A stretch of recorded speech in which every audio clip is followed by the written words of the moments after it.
नमस्कार, सुप्रभात। आप सभी दर्शकों का डीडी न्यूज पर स्वागत है। आप देख रहे हैं हमारा विशेष सांकेतिक समाचार। मैं हूं साइमा खान और मेरे साथ है मेरी सहयोगी अंजलि। और सबसे पहले नजर डाल लेते हैं हेडलाइंस पर।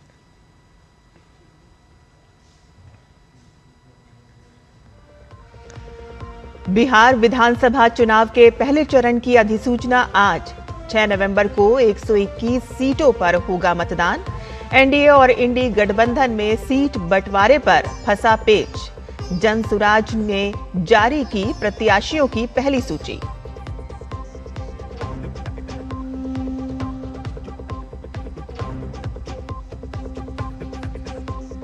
गाजा युद्ध विराम की निगरानी करेगी 200 अमेरिकी सैनिकों की टीम। ट्रंप ने कहा कि सोमवार या मंगलवार तक रिहा हो जाएंगे बंधक। प्रधानमंत्री मोदी ने ट्रंप और नेतन्याहू को फोन कर समझौते का किया स्वागत।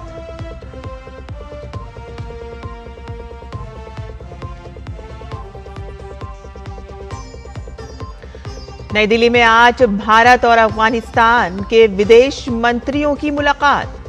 द्विपक्षीय संबंधों और क्षेत्रीय मुद्दों पर होगी बातचीत।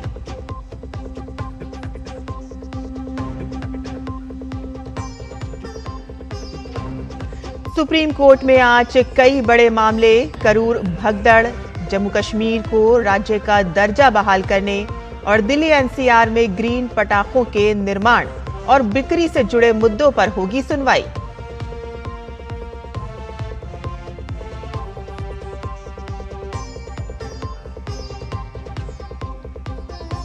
और भारत वेस्टइंडीज के बीच 2 मैच की टेस्ट सीरीज का दूसरा मुकाबला आज से दिल्ली में।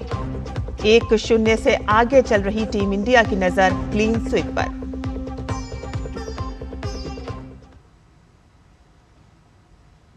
समाचार विस्तार से। बिहार में विधानसभा चुनाव के पहले चरण की अधिसूचना आज जारी होगी। 243 सदस्यीय विधानसभा के लिए मतदान 2 चरणों में होंगे। पहले चरण के लिए 6 नवंबर को 121 सीटों पर मतदान होगा। नामांकन दाखिल करने की आखिरी तारीख 17 अक्टूबर है। दूसरे चरण में 11 नवंबर को 122 विधानसभा क्षेत्र में मतदान होगा। राज्य में राजनीतिक सरगर्मियां तेज हो गई हैं। बिहार विधानसभा चुनाव के दौरान लगभग 8.5 लाख निर्वाचन अधिकारियों को तैनात किया जाएगा। निर्वाचन आयोग ने बताया कि बिहार में पहली बार 243 निर्वाचन क्षेत्रों में से प्रत्येक के लिए एक सामान्य पर्यवेक्षक तैनात किया गया है। और इस बीच आयोग ने निर्देश दिया है कि चुनाव के दौरान प्रत्येक विधानसभा क्षेत्र में कम से कम एक मतदान केंद्र महिलाओं या दिव्यांगजनों द्वारा संचालित किया जाएगा।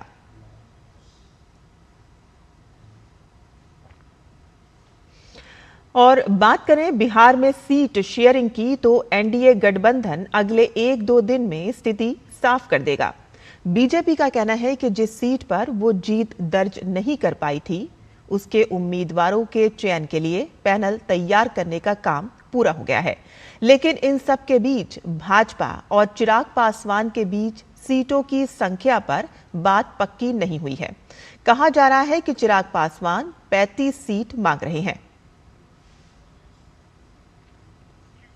इंडी गठबंधन में भी सीट बंटवारे का पेच अभी फंसा हुआ है। डिप्टी सीएम पद को लेकर मुकेश सहनी के अड़ियल रुख ने समीकरण बिगाड़ दिए हैं। कांग्रेस का कहना है कि ऐसे मुद्दों पर बाद में बात होगी। कांग्रेस ने भले ही अब तक तेजस्वी को महागठबंधन का मुख्यमंत्री का चेहरा ना माना हो, लेकिन तेजस्वी लगातार खुद को सीएम कैंडिडेट के तौर पर न सिर्फ प्रोजेक्ट कर रहे हैं बल्कि ताबड़तोड़ घोषणाएं भी कर रहे हैं। तेजस्वी ने राज्य के हर परिवार के एक व्यक्ति को सरकारी नौकरी देने का ऐलान कर दिया।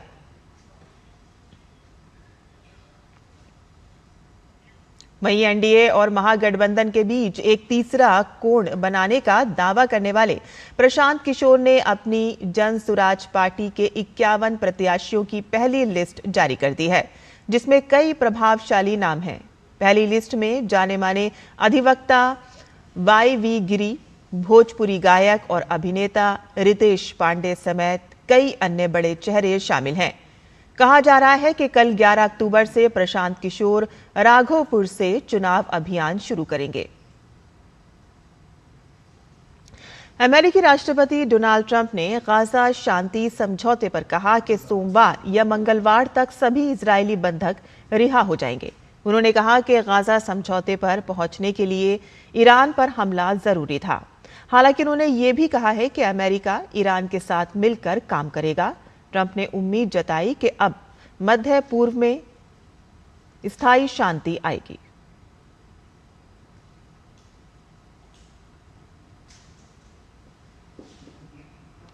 प्रधानमंत्री नरेंद्र मोदी ने गाजा शांति समझौते पर अमेरिकी राष्ट्रपति डोनाल्ड ट्रंप के फोन पर बात की और इसकी जानकारी खुद पीएम मोदी ने दी और कहा कि उन्होंने अपने मित्र राष्ट्रपति ट्रंप से बात की और ऐतिहासिक गाजा शांति योजना की सफलता पर बधाई दी।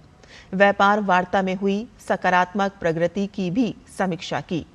आने वाले हफ्तों में लगातार संपर्क में बने रहने पर सहमति जताई।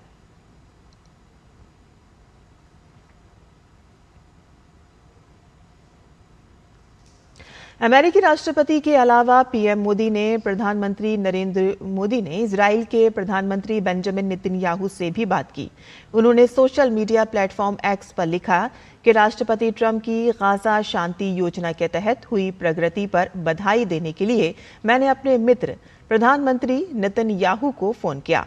हम बंधकों की रिहाई और गाजा के लोगों को मानवीय सहायता बढ़ाने पर हुए समझौते का स्वागत करते हैं और इस बात की पुनः पुष्टि हुई कि आतंकवाद किसी भी रूप या स्वरूप में विश्व में कहीं भी अस्वीकार्य है। अफगानिस्तान के विदेश मंत्री आमिर खान मुत्तकी भारत दौरे पर हैं और ये अगस्त 2021 में तालिबान के अफगानिस्तान पर नियंत्रण करने के बाद से भारत की पहली मंत्री स्तरीय यात्रा है।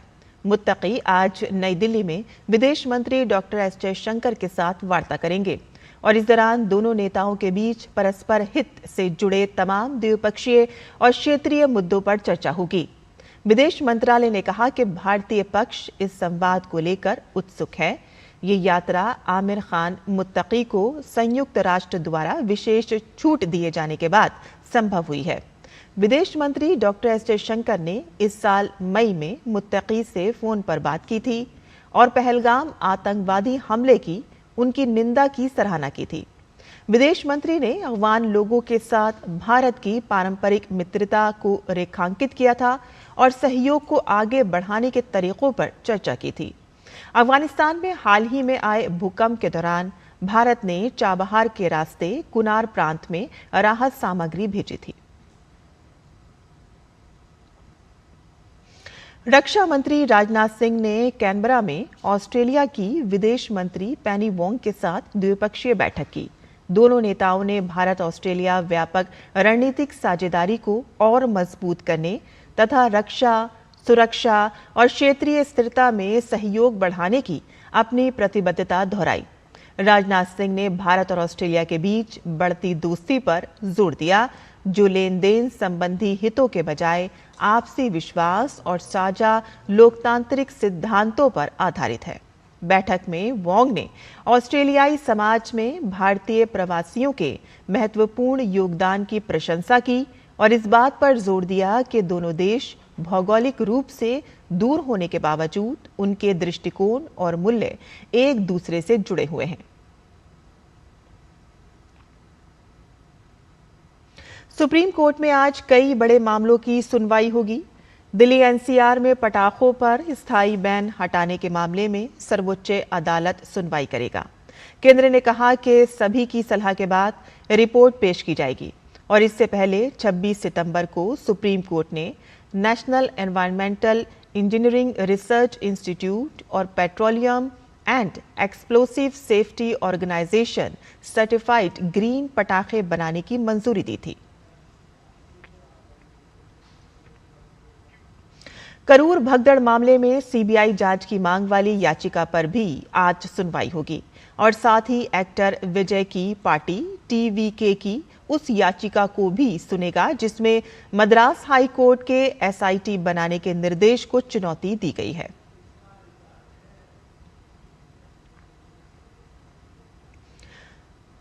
सुप्रीम कोर्ट में आज जम्मू कश्मीर के पूर्ण राज्य का दर्जा बहाल करने के मामले से जुड़ी याचिकाओं पर सुनवाई होगी और इससे पहले 14 अगस्त को हुई सुनवाई में कोर्ट ने इस मुद्दे पर केंद्र सरकार से 8 हफ्तों के अंदर लिखित जवाब मांगा था।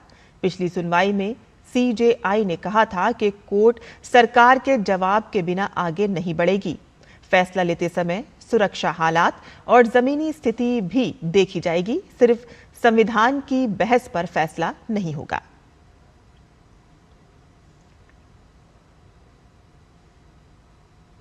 भारत और वेस्टइंडीज के बीच खेली जा रही टेस्ट सीरीज का दूसरा टेस्ट आज से शुरू होगा। ये मैच दिल्ली के अरुण जेटली स्टेडियम में खेला जाएगा।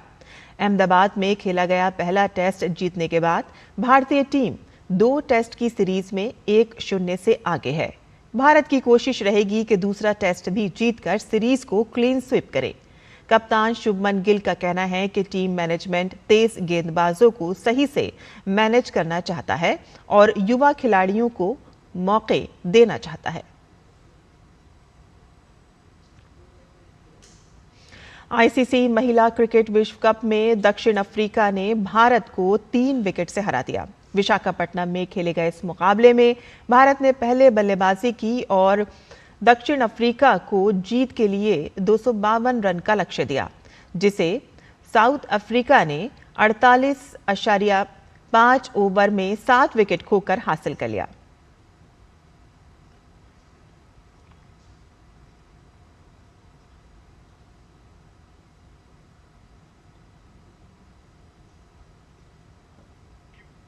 और इससे पहले अफ्रीकी टीम ने टॉस जीतकर गेंदबाजी चुनी। भारतीय टीम 49.5 ओवर में 251 रन बनाकर आउट हो गई। भारतीय टीम ने एक समय 102 रन पर 6 विकेट गंवा दिए थे और इसके बाद ऋचा घोष ने लड़खड़ाती पारी संभाली और 77 गेंद पर 94 की पारी खेलकर भारत को मजबूत स्थिति में पहुंचाया।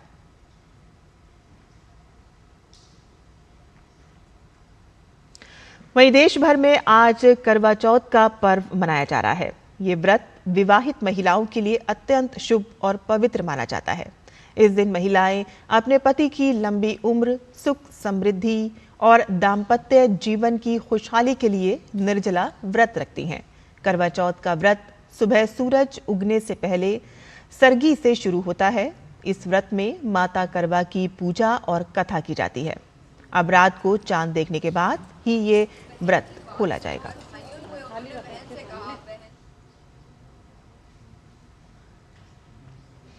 तो हमारे इस सांकेतिक समाचार में बस इतना ही। मुझे और मेरी सहयोगी अंजलि को अनुमति दें, लेकिन आप देखते रहिए डीडी न्यूज़। नमस्कार।